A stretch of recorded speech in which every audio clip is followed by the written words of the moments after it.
the consistency piece. The agency has suffered extreme turnover. In the past 10 years, if I'm not mistaken, you've had, I think, about 10 directors.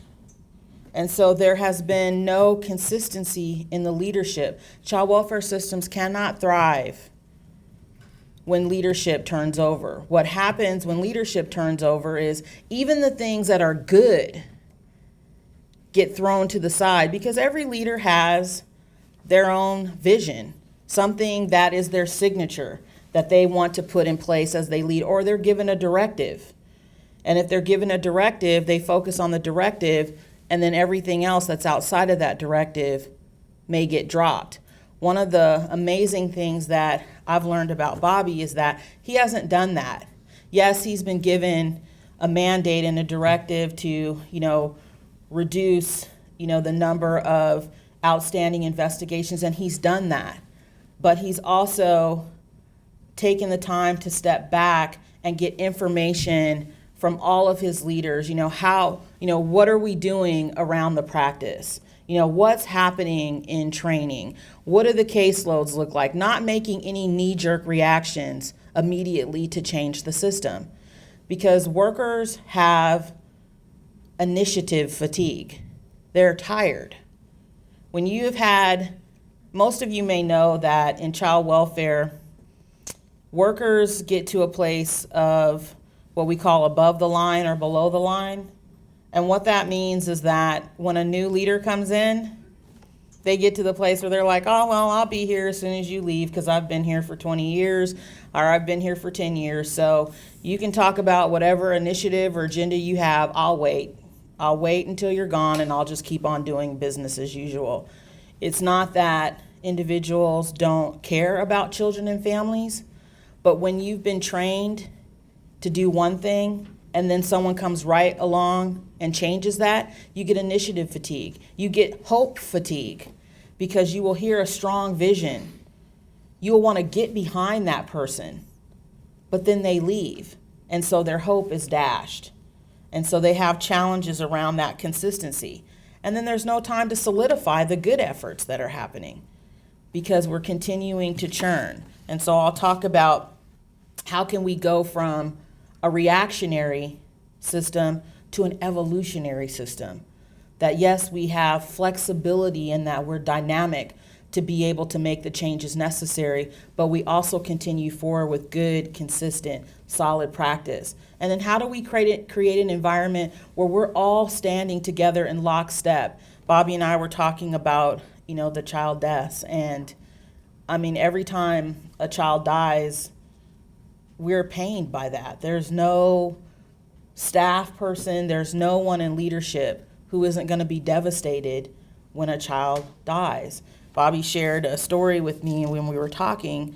I don't have children of my own, but I have nieces and nephews, and I mentor lots of young people. And, as a parent or an auntie, a TT as my niece calls me, you have hopes and dreams for them. You try to instill values in them, but there are going to be times when, I can't go everywhere with Carly. I have to hope and believe that whatever I instilled in her, whatever my sister instilled in her, whatever her father instilled in her, that those things are going to follow her.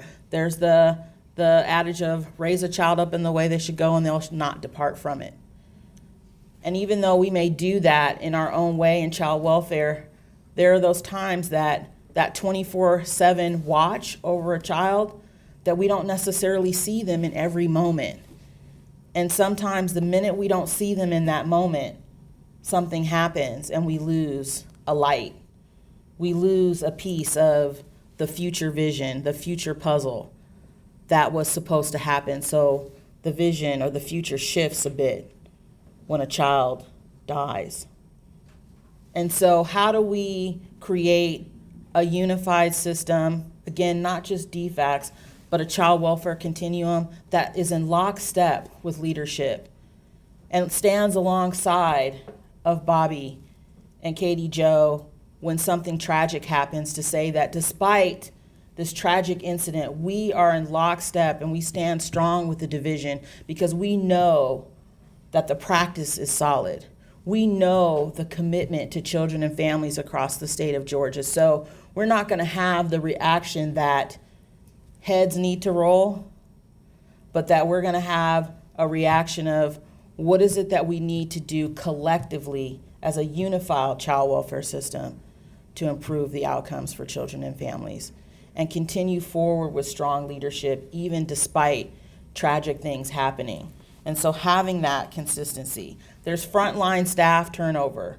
I know many of you are familiar with just massive turnover in staff, but one of the things that I found to be very interesting here is that you also have turnover in the bench, your supervisory line.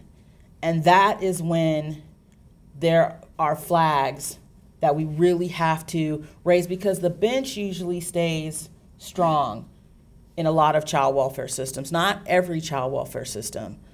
Because someone asked me, well, Ginger, do you see anything different happening here in Georgia that you are different in other states? Quite frankly, no. I think that child welfare overall needs a massive overhaul. I don't think it's just, specific to the state of Georgia. I think that there are lots of things that need to happen across this country to improve how we serve children and families. But one of the threads of difference was the turnover in the bench, and that's your supervisors. I also saw you have a young workforce, not just new workers that are coming in, but even your bench is young. And so I was talking to Lee when I came in, and we're both football fans. And I think you all heard me say I'm from Seattle originally, so go Hawks.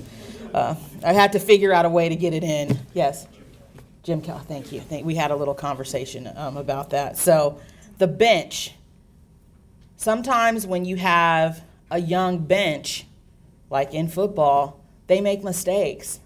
They're learning. They are figuring out their groove, if you will. They are figuring out their skill set, what they're good at. Russell Wilson is a major playmaker, but he's new. But he has lots of ability to do different things, but he's still honing who he is. And he has a strong bench that supports him, but they're all young.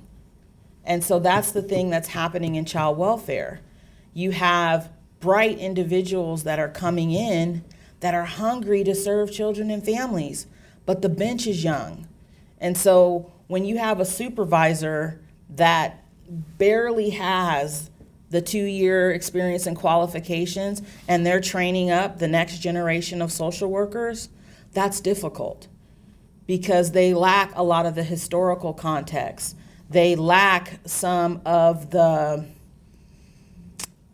the defensive, the wounds, the battle scars that you may get, those good battle scars.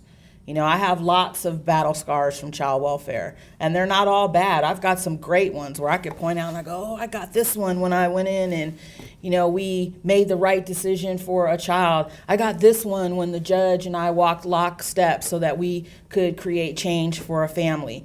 I got this one when leadership. So the battle scars aren't always bad. The battle scars aren't about loss.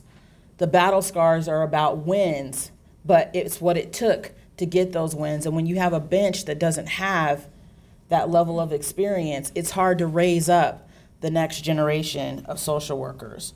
And then I see turnover that creates lack of consistency in practice. And so when you do have a lot of turnover, then you don't, again, have consistency in practice. So that goes back to the clarity piece. Multiple trainings, and I talked about the staff fatigue, and then finally staff become disenfranchised.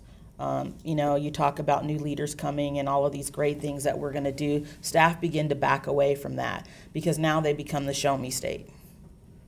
You're going to have to show me now. No more vision setting and telling me what you're going to do. Once you begin to demonstrate how you're moving forward, then that's when I'm going to get behind what you're trying to do. And so I see some of those things.